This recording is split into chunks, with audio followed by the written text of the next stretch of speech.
오늘 제목은 하나님의 나라인데요.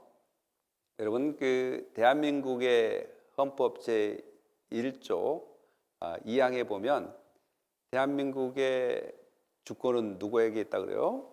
국민에게 있다고 합니다. 또한 대한민국의 주권이 국민에게 있고 권력은 어디서부터 나온다고 합니까? 국민으로부터 나온다고 합니다. 그러니까 주권도 국민에게 있고 또한 권력도 국민으로부터 나온다.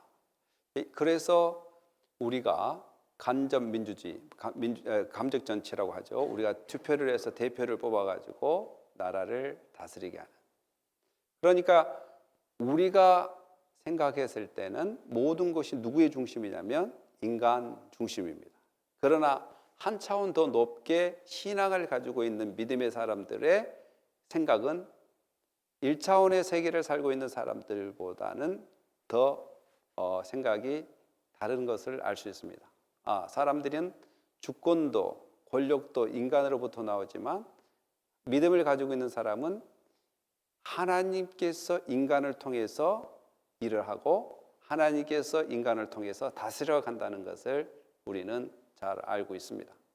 그래서 우리는 이 땅의 나라가 전부가 아니라는 것을 알고 있고 소위 하나님께서 다스리는 나라를 하나님의 나라라 이야기합니다. 이것을 이제 그리고 언어로 바슬레이아라고 이야기하는데 그것은 나라라는 개념도 있고 통치라는 개념도 있고 왕국이라는 개념이 있는데 예수님께서 이 땅에 오셔서 세례 요한으로부터 세례를 받은 후에 40일 동안 사탄으로부터 시험을 당하지 않습니까?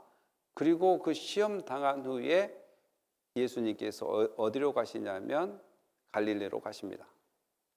이것은 이미 이사야 40장과 또한 말라기 3장을 통해서 이미 예수님이 오기 전에 준비하는 일꾼을 보내겠다. 바로 세례 요한을 보내겠다라고 이제 이렇게 이야기해서 하나님의 사역이 시작됩니다. 그러면서 예수님께서 가셨던 곳은 갈릴리입니다. 갈릴리. 오늘 이 성경을 쓴 마가는 여러분들이 잘 아시다시피 바울과 같이 동역을 했던 사람이고 또 베드로와 함께 같이 아들처럼 여기면서 가르침을 받았던 사람입니다. 그래서 이 마가복음은 아마 마가 요한이라는 사람이 베드로의 가르침을 통해서 이것을 조직적으로 잘 기록한 책이 아닐까라고 생각하면서 마가복음 1장 1절에 하나님의 아들 예수 그리스도의 복음의 시작이다라고 이야기합니다. 그러니까 마가가 생각했을 때에 하나님의 아들 예수 그리스도의 복음의 시작이다. 그러니까 복음의 시작은 누가 누구냐라고 이야기할 때 바로 예수 그리스도라 이야기하는 것이죠. 여러분 잘 아시다시피 예수는 그의 백성들을 죄로부터 구원하는 사명의 뜻을 가지고 있는 것이 예수입니다. 예수 천사가 요셉에게 이야기하기를 아이들을 낳은즉 이름을 예수라 하라라고 이야기하면서 그 예수란 이름이 그가 그의 백성들을 그들의 죄로부터 구원한다라는 의미가 있고 바로 그리스도라는 것은 바로 여러분들이 잘 아시다시피 기름 부음을 받는 자다. 왕이면서 제사장이면서 또한 선지자로서의 기능을 감당하신 그 예수 그리스도의 복음의 시작이다. 그러면 예수님이 이 땅에 오신 목적 중에 가장 큰 것이 뭐냐면 하나님의 나라를 선포하러 오셨다라는 것입니다. 여러분, 예수님께서 선포하러 이 땅에 오셨는데 왜 굳이 예수님께서 갈릴리로 가셨을까요? 예루살렘으로 가면 더 번화가고 더 큰 도시고 들어야 될 사람들이 많이 있을 텐데 굳이 왜 갈릴리로 가야 되는가? 오늘 성경은 어떻게 이야기하는가 한번 보겠습니다. 전에 고통받던 다 같이 읽어볼까요? 시작. 전에 고통받던 자들에게 흑암이 없으리로다. 옛적에는 여호와께서 스불론 땅과 납달리 땅이 멸시를 당하게 하셨더니 후에는 해변길과 요단 저쪽 이방의 갈릴리를 영화롭게 하셨느니라. 흑암에 행하던 백성이 큰 빛을 보고 사망의 그늘진 땅에 거주하던 자에게 빛이 비치시도다. 아멘. 그렇습니다. 이미 이사야 9장 1, 2절에 기록한 것처럼 예수님께서 이 땅에 오실 때, 메시아가 이 땅에 오실 때에는 바로 하나님의 나라를 선포하는데, 어디에 하나님의 나라를 선포하느냐? 사망의 그늘에 앉은 자, 고통받는 자, 또한 멸시받는 자, 이방의 땅. 사실 갈릴리는 이스라엘 땅인데, 여러분들이 잘 아시다시피 예루살렘이 있고 그 다음에 사마리아가 있습니다. 사마리아도 마찬가지로 바벨론이나 아수리나 이런 나라를 통해서 계속 정복을 당하면서 많은 고난을 받으면서 또 그 혼혈족들이 많이 생겼습니다. 그러면 그 사마리아보다 더 위에 있는 갈릴리는 바벨론과 더 가깝고 아수리, 수리아도 더 가깝습니다. 이렇게 가까운 나라들이 무역의 통로로 그 길을 많이 지나가기도 했죠. 두루와 시돈까지. 그러다 보니까 거기는 마치 사마리아보다 더 사람들의 모습들이 이방화되어 가고 있고, 심지어는 예루살렘 사람들이 그 땅을 이방 땅이라고 이렇게까지 불렸던 곳.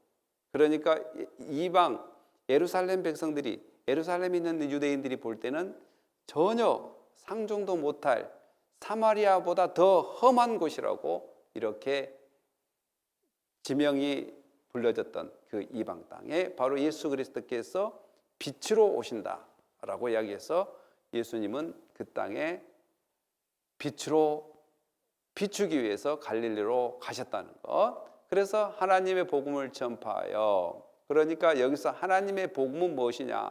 하나님의 복음이 뭘까요? 라고 하면 무엇일까가 아니라 누구일까요가 맞겠죠. 하나님의 복음은 누구일까요? 라고 이야기했던 것처럼 마가가 1장 1절에 이야기한 것처럼 하나님의 아들 예수 그리스도의 복음의 시작이다. 그렇기 때문에 누가 복음이에요? 하나님의 예수가, 바로 예수님이 하나님의 복음이 된다는 것입니다. 바로 예수님은 자신을 전파하러 오셨다는 것이죠. 자신을 통해서만 하나님의 나라가 성취되기 때문에 그렇습니다. 바로 예수 그리스도가 자기를 통하여 하나님의 나라를 전파하는데, 이르시되 때가 찼고 하나님의 나라가 가까웠으니 회개하고 복음을 믿으라 하시더라. 이것이 예수 그리스도께서 공생에 처음에 선포했던 설교예요. 공생에 처음에 선포했던 예수님의 프로클레임, 프리칭이라고 이야기할 수 있습니다. 얼마나 중요한 내용입니까? 하나님의 나라가 가까이 왔다. 때가 찼다. 이 때가 찼다는 것은 이미 하나님께서 선지자들을 통해서 예언했던 그때, 바로 메시아가 온 때가 찼다라고 이야기할 수 있습니다. 그러면 여기서 이제 하나님 나라가 가까이 왔다. 그러니까 우리가 하나님의 나라가 가까이 왔다라고 이야기할 때 아까도 이야기했다시피 헬라어로 바슬레이아라고 이야기했습니다. 그러니까 그 의미가 왕국, 다스림, 통치 아래에 있는 영역, 로케이션, 또한 그 왕권이 미치는 힘, 권력, 여러 가지로 해석이 될 수 있습니다. 그래서 대부분 하나님의 나라 그러면 하나님의 통치가 있는 곳, 하나님의 통치가 이루어지는 곳. 그러면 여러분 잘 생각해 봅시다. 하나님이 그러면 예수님이 오실 때만 통치했어요? 예, 하나님은 태초부터 지금까지 통치하셨습니다. 그렇다면 하나님의 나라를 단순히 하나님의 통치가 있는 곳, 이렇게 정의하기가 애매합니다. 하나님의 나라, 하나님의 통치가 있는 곳. 그러면 또 이렇게도 생각해 볼 수 있지 않겠습니까? 사탄이 정복하고 있는데, 이 사탄이 정복하고 있는데 이 사탄의 정복한 나라를 예수님께서 오셔서 나라를 새롭게 세우는 의미에서 다스림이 아닐까라고 이야기했는데, 지금도 사탄이 역사하고 있어요? 안 하고 있어요? 하고 있으니까 이것도 좀 애매하네요. 그럼 도대체 하나님의 나라가 뭘까? 여기서 하나님의 나라가 그럼 가까이 왔다라는 의미가 또 뭘까라고 생각해 볼 수 있지 않습니까? 그러니까 이것은 하나님의 나라가 가까이 왔다라고 이야기했을 때 이미 하나님의 나라는 있어요. 이미 하나님의 나라는 태초전부터 있었고 하나님께서 이미 통치하고 계세요. 그런데 도대체 이 하나님의 나라가 가까이 왔다라는 것이 뭘까? 그리고 하나님 나라가 이미 있는 건데 또 가까이 왔다는 의미가 뭘까? 이제 이렇게 말씀을 좀 생각해 볼 때 여기서 하나님의 나라는 제가 볼 때는 바로 예수 그리스도가 왔다라고 이야기할 수 있습니다. 왜냐하면 예수 그리스도, 하나님의 아들 예수 그리스도의 복음의 시작이라고 이야기했고 그 복음은 예수 그리스도를 이야기하고 이 하나님의 나라는 어떻게 통치를 받을 수 있고 어떻게 이루어질 수 있는가? 바로 하나님께서 예수 그리스도를 이 땅에 보내셔서 그분을 통해서 다스려 가겠다는 그런 의미에서 여기서 하나님 나라는 예수 그리스도가 가까이 왔다나 예수 그리스도가 가까이 왔다. 그 밑에 한번 읽어볼까요? 예수께서 이르시되 시작. 예수께서 이르시되 내가 곧 길이요 진리요 생명이니 나로 말미암지 않고는 아버지께로 올 자가 없느니라. 그러니까 하나님 나라는 누구를 통해서 가는 거예요? 예수 그리스도를 통해서 가는 것입니다. 그래서 예수님은 하나님 나라에 가는 뭐예요? 길입니다. 길. 그리고 예수 그리스도는 변함이 없이 하나님 나라의 통로가 되실 뿐만 아니라 하나님 나라 자체입니다. 그리고 예수 그리스도는 그분을 통해서 우리에게 생명을 주시기 때문에 하나님의 나라가 가까이 왔다. 곧 예수 그리스도를 통하여 다스리는 나라가 되었다. 그러니까 예수 그리스도를 통하여 다스리는 나라가 가까이 왔으니까 어떻게 해야 되는가? 바로 그분을 영접할 때 하나님의 나라가 시작되는 것입니다. 예수 그리스도를 영접할 때 하나님의 나라가 시작된다. 그러니까 이미 온 세상은 하나님 나라가 이미 만들어졌지만 하나님께서 예수님을 통해서 우리에게 주시고자 하는 하나님의 나라, 그러니까 하나님의 나라가 단순히 통치네 아니면 뭐 세력이네 이런 것보다는 예수 그리스도가 우리에게 가까이 왔다. 그분을 통해서 우리는 하나님의 나라가 시작되어진다. 또한 그분을 통해서 우리는 영원한 하나님의 나라를 가게 됐다. 이것을 신학적 용어로 이미와 아직이란 그 텐션 관계에 있다라고 이야기하죠. 이미와 아직이란 텐션 관계에 우리가 있다.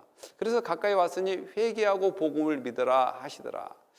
여러분, 회개하고 복음을 믿는다. 이제 회개는 우리의 생각과 사상을 하나님이 원하는 방향으로 집중하는 것입니다. 또한 우리가 가야 될 길을 멈추고 하나님이 원하는 길을 가는 것입니다. 그러니까 내가 왕이 되어서 내가 원하는 길을 갔다면 이제는 하나님이 왕 되었다는 것을 바로 선포하는 것이 회개입니다. 회개.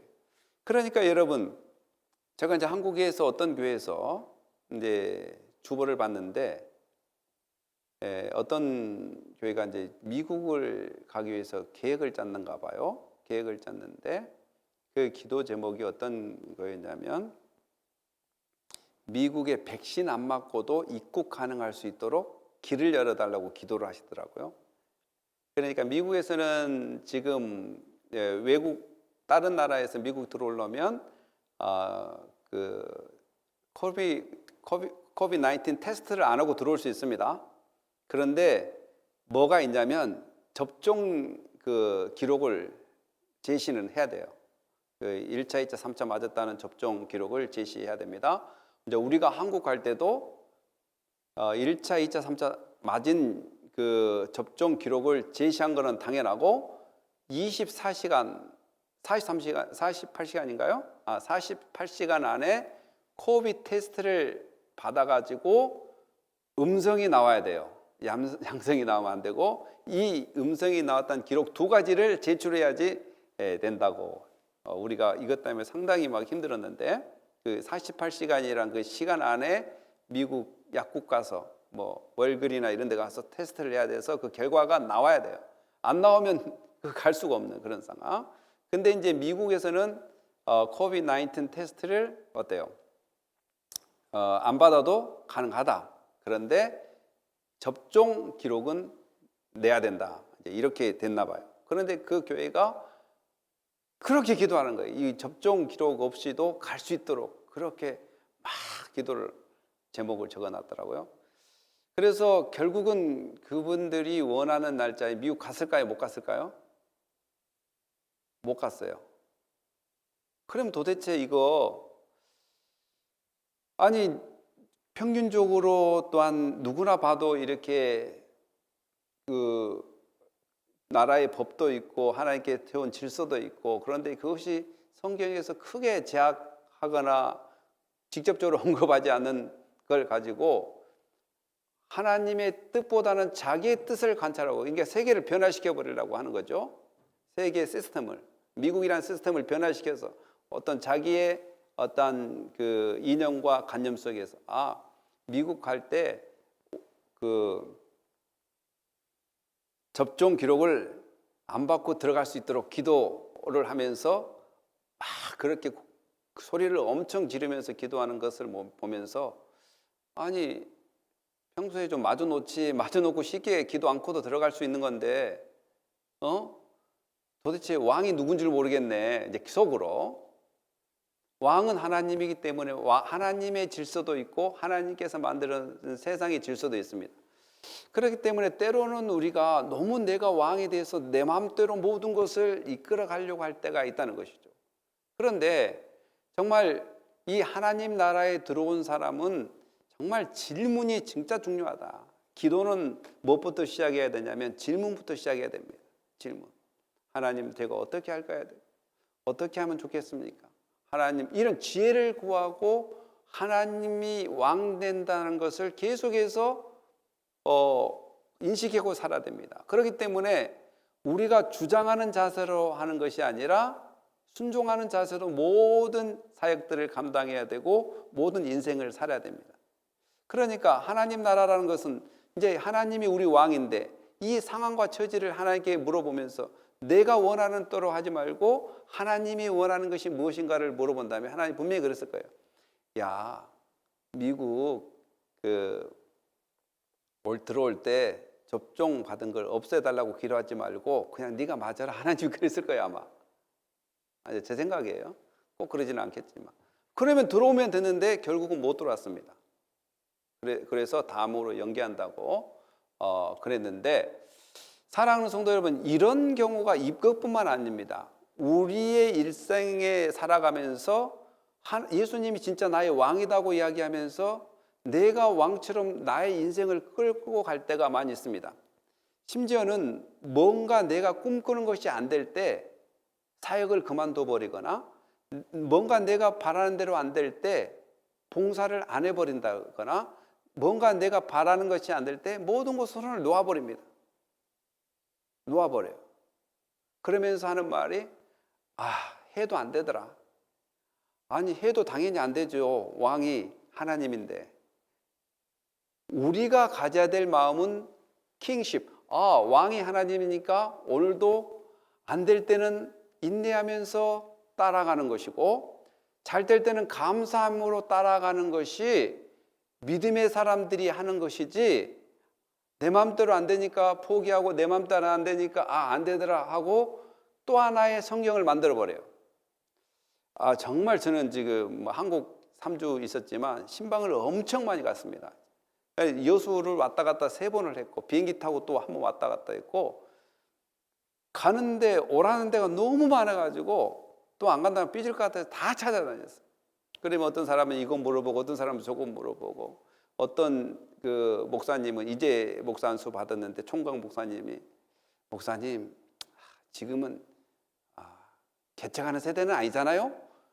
제가 미국 가서 유학 가서 공부를 좀 해서 좀 자기 스펙을 좀 쌓아서 한국에 청분을 좀 받으려고 하는데 미국 어떻게 가야 되면 좋겠습니까? 어떤 학교를 가야 되겠습니까? 이런 걸 물어보더라고요. 그 물어보는 것까지는 좋지만 지금은 개척하는 시대는 아니잖아요. 사람이 경험에 따라 다 다르게 이야기할 수 있지만 그러나 그 말씀이 성경일까요? 아닐까요? 성경 말씀은 아니잖아요. 적어도 대체적으로 개척하는 사람들이 힘들어하고 어렵던데 이런 거는 괜찮지만 단정적으로 지금은 개척하는 시대가 아니잖아요. 그래서 내가 교육을 시켰죠. 자, 여러분들 보세요. 왜 그 리폼 개혁을 우리 선배들이 했을까요? 1700년, 1500년대 마르틴 루터나 찌빙글리나 또 칼빈이 왜 개혁을 했을까요? 왜 개혁을 했냐면 성경 외에 다른 것들을 집어넣지 말자는 거예요. 처음에 원인이 교황의 연설이랄지 교회 전통이랄지 사람의 경험을 성경 속에 계속해서 집어넣지 말자는 거였어요. 성경으로 돌아가자라는 것이었어요. 그런데 우리는 성경 외에 또 다른 것을 진리인 것처럼 자꾸 집어넣으려고 그래요. 예를 들어서 개척하는 시대는 아니다. 아니 예수님께서 계속해서 가서 증거하고 복음을 증거하라고 이야기했는데 아니 성경에도 안 나온 것을 마치 성경인 것처럼 목사가 이야기하면 성도들이 개척 시대는 아닌 것 같다. 그리고 전도도 은사 있는 사람만 한다. 성경에 어디 이 은사 있는 사람만 전도한다고 나왔는가? 전도는 모든 사람들이 하는 것이다. 성경에 나온 대로만 가르치고 또한 자기가 경험은 나의 경험인데라고 이야기를 해야지 마치 그것이 진리인 것처럼. 그러니까 진리가 아닌 말씀을 이제는 더 이상 진리처럼 받아들이지 말자고 했던 것이 개혁이란 말이에요. 리폼. 말씀으로 돌아가자. 네의 경험, 너의 전통, 너의 그 알고 있는 지식이 마치 하나님 말씀처럼 따로 성경을 쓰지 말자라고 개혁을 했단 말이죠. 사랑하는 성도 여러분, 우리가 왕이 아니다는 거예요. 하나님께서 말씀하셨다면 그 말씀에 순종하는 것이 바로 킹십, 하나님의 나라의 백성들이 해야 되는 것입니다. 그렇기 때문에 하나님의 나라 백성들은 주권이 없어요. 주권은 누구한테 있습니까? 하나님께 있습니다. 그리고 그 권력은 누구로부터 나옵니까? 하나님으로부터 나오기 때문에 우리가 가지고 있는 마음은 계속해서 제가 섭리신앙을 이야기하지 않습니까? 섭리신앙의 두 가지 특징이 뭐냐면 힘들고 어렵고 뭐가 안 될 때는 어떻게 해야 된다고 이야기했습니까? 인내해야 된다고 이야기했지 않습니까? 포기하는 것이 아니라 또한 내 뜻대로 안 되니까 모든 거 손을 놓는 것이 아니라 하나님이 여전히 오늘도 지켜보고 인도하고 계시다는 그 믿음이 있다면 하나님이 하실 거란 그 믿음을 가지고 오늘도 인내하며 나가는 것이고 또 잘 되고 또한 모든 것 잘 풀리면 골프 치러 다녀야 돼. 이제 여행 다녀야지. 이제 내가 좀 하고 싶은 거 해야지. 이것이 아니라 감사하며 사는 것이 바로 인내신앙이라고 이야기했어요. 복을 주면 줄수록 더욱더 감사하고 기뻐하고 또 힘들면 힘들수록 하나님께서는 하실 거야. 하나님께서 나를 지금도 보고 계실 거야. 라고 계속해서 순종하며 했던 봉사를 꾸준히 해나가는 것이요. 했던 전도를 꾸준히 하는 것이요. 했던 말씀 선포를 꾸준히 하는 것이요. 또한 했던 스몰 그룹 리더를 계속하는 것이요. 이 모든 것들이 바로 왕을 왕답게 여기고 섭리를 믿는 사람들이 해 나가야 될 삶이라는 것입니다. 믿습니까? 네, 믿습니다. 제가 사실 한 4년까지는 담임 목사님 100명 가까운 교회를 하면서 우리가 이제 개척을 해 보니까 정말 이 개척을 함으로써 하나님 영광을 돌려야 되겠다는 그것만 보고 왔어요. 뭐 한 명이 됐든 두 명이 됐든 없든. 그런데 하나님께서 이번에 한국 가서 정말 위로를 많이 하시더라고요. 그걸 느낄 수가 있었어요. 느낄 수가. 저희 아내도 그 이야기 하시더라고요. 그래, 우리가 어떤 상황 가운데 해야 될 것은 포기하는 것이 아니라 하나님이 주신 그 믿음을 가지고 겸손히 순종하는 것이 바로 종의 자세다. 내가 원하는 대로 안 됐다고 해서 손을 놓거나 내가 원하는 것이 안 됐다. 그것은 안 되라고 마치 그것이 진리인 것처럼 또한 성경을 쓰지 말자. 그리고 그것을 또 다른 사람에게 증거하지 말자. 그래서 그 목사님한테 목사님 그럴 수 있습니다. 안 될 수도 있고 될 수도 있으면 그러면 안 된 것이 내가 안 된 것이 아니라 하나님 자신이 안 열어주셔서 안 된 거기 때문에 그걸 가지고 마치 진리인 것처럼 전도하는 개척하는 시대는 아니잖아요. 이렇게 너무 단정적으로 이야기 안 했으면 좋겠다. 이제 그 이야기했습니다. 왜? 성경이 없는 이야기니까요. 성경이. 사랑하는 성도 여러분, 오늘 우리가 회개하고 복음을 믿는다는 것이 뭘까요? 바로 예수 그리스도를 왕으로 삼는다는 것이고 하나님을 나의 아버지로 삼는다는 것이고 성령이 나를 인도하고 계시다는 것을 믿는 삶이 바로 회개하고 복음을 믿는 삶입니다. 제가 계속 우리 이 성도님들과 저희 가족에게 이야기하는 것이 뭐냐면 제발 잊지 말자. 내가 누군가 잊지 말자. 나는 왕이 아니다. 나는 내 주인이 아니고 내 주인은 예수님이다. 왜 예수님이 내 주인입니까? 그분이 피값으로 나를 샀기 때문에 예수님이 내 주인입니다. 그리고 그를 통하여 하나님이 우리를 자녀 삼아 주셨기 때문에 나는 하나님의 자녀다. 그리고 예수님께서 가시기 전에 선물로 우리에게 성령을 주셔서 성령은 우리를 진리로 인도할 것이라고 이야기했기 때문에 우리는 성령의 인도하심을 받는 사람이라고 이야기했습니다. 우리는 그 엄청난 사랑을 받고 있다는 것을 우리는 기억해야 될 줄 믿습니다. 이르시되 때가 찼고 하나님 나라 가까우니 회개하고 복음을 믿으라 하시더라. 사랑하는 성도 여러분, 우리 로마서 5장 8절 9절 한번 읽어보겠습니다. 시작. 우리가 아직 죄인 되었을 때 그리스도께서 우리를 위하여 죽으심으로 하나님께서 우리에 대한 자기의 사랑을 확정하셨느니라. 그러면 이제 우리가 그의 피로 말미암아 의롭다 하심을 받았으니 더욱 진노에서 구원을 받을 것이니. 아멘. 그리스도께서 우리를 위하여 죽으셨다는 것, 이것이 바로 복음입니다. 이것이 바로 우리가 은혜 받았다, 또 우리가 정말 생명을 얻었다 하는 기초가 되는 말씀입니다. 예수 그리스도가 나를 위해서 피 흘려 주시고 우리를 의인 삼아 주셨다는 것을 생각해 볼 때 우리가 더 이상 하나님의 나라라고 이야기하면서 내가 왕 되려고 하는 것을 내려놓지 않는다면 우리는 불행한 삶을 살 것입니다. 왜 그러냐면 나는 왕의 그러한 권력이나 왕의 그런 능력을 갖고 있지 않기 때문에 그렇습니다. 하나님만이 왕이 될 수 있고 하나님만이 그런 능력을 갖고 있고 하나님께서 그런 우리를 사랑해 주신 결과로 오늘 우리가 그의 자녀가 됐고 예수 그리스도의 소유가 됐으며 성령님의 역사하심을 받아 우리가 그 주신 평안을 누릴 수 있는 것입니다. 그러면 사람들이 이렇게 이야기할 수 있겠죠. 회개하고 복음을 믿으라. 그러면 내가 안 믿으면 이 하나님 나라를 소유할 수 없지 않는가? 내게 회개하지 않으면 하나님 나라를 소유할 수 없지 않는가? 곧 바로 내가 회개하고 복음을 믿었기 때문에 하나님 나라가 주어졌지 않는가? 이렇게도 이야기할 수 있는데 성경은 뭐라고 이야기하는가 한번 읽어보겠습니다. 시작. 너희는 그 은혜에 의하여 믿음으로 말미암아 구원을 받았으니 이것이 너희에게서 난 것이 아니요 하나님의 선물이라. 행위에서 난 것이 아니니 이는 누구든지 자랑하지 못하게 함이라. 아멘.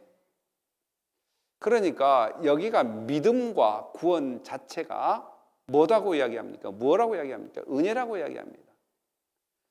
구원받는 것도 믿음을 우리가 가지고 이렇게 예수 그리스도를 영접하는 그 자체도 모두가 하나님의 은혜다라고 합니다. 그리고 하나님의 선물이라고 이야기합니다. 이것을 잘 모르는 사람들은 믿음, 내가 믿어야 되는 것이죠. 여러분, 내가 믿어서 될 거였다면 여러분들은 지금 많이 흔들렸을 것입니다. 왜냐하면 우리의 마음은 고르지 못하고 우리의 마음은 굳세지 못하고 우리의 마음이 일정하지가 않습니다. 어떨 때는 쓰러졌다가 어떨 때는 일어섰다가 너무 변덕이 심한 것이 사실입니다. 이 변덕 많은 인간을 하나님께서 끝까지 붙잡아 주시고 있기 때문에 오늘도 믿음 생활을 유지해 갈 수 있다는 것입니다. 그 누구도 장담할 수 없는 것이 나는 정말 위대한 믿음을 내 스스로 컨트롤할 수 있다라고 말할 수 없습니다. 하나님께서 주신 은혜 때문에 믿음도 구원도 받았다는 이 하나님의 선물을 생각해 본다면 우리는 기쁨이 넘칠 것입니다. 그래서 이 기쁨을 통해서 무엇을 할 수 있을까요? 우리 이사야 43장 21절 한번 읽어볼까요? 시작. 이 백성은 내가 나를 위하여 지었나니 나를 찬송하게 하려 함이니라. 그랬습니다. 우리가 해야 될 것은 구원을 얻기 위해서 뭔가 열심히 막 하는 것이 아니라 주신 구원에 감사해서 찬송하고 기뻐하고 봉사하고 내 뜻이 아닌 다른 뜻, 곧 하나님의 뜻대로 되어가는 것에 대해서 기뻐해야 될 줄 믿습니다.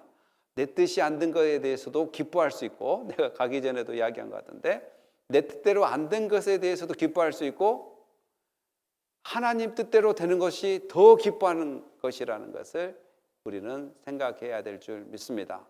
그렇습니다.